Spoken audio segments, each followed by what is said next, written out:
What surprised me most about coaching is how reliant I've become on it. Just the way that I think has changed a lot from coaching. Just having that, to go back to the positive intelligence course, but just really using that as a framework. I didn't think that I would get as much benefit and that I would still be using it. I've done many courses before. We all do a day or two training, and it's great for a week and then you forget it. So I'm really happy that now, I think it's a year and a half, 2 years since I originally started coaching, I'm still using it.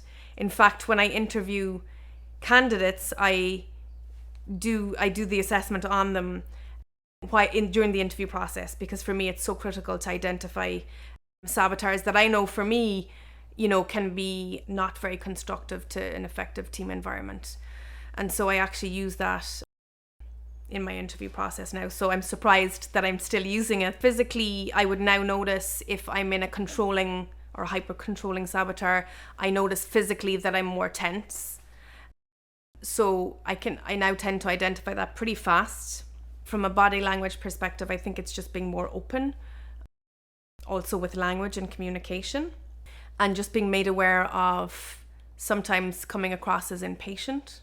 And I think coaching has really helped me identify some of those things that others may not have felt comfortable giving feedback on, and that I had never received feedback on. So it was really great to, when something is pointed out to you, it's like a huge light shade or a huge lighthouse has been put on it. And now I'm very aware of all of those.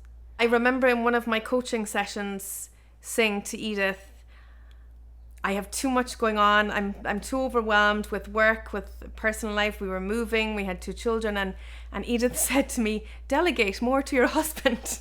And so I do that now regularly. I delegate, and I bring some of those skill sets to my personal life. But no, also being aware of things that, my coach would have given me in personal life as little exercises of not always saying no.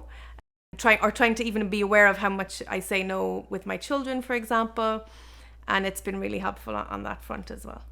In summary, I think everybody should do coaching. I think in a CFO role, it's a senior position with a lot of responsibility, a lot of diverse tasks. It can be overwhelming and quite lonely.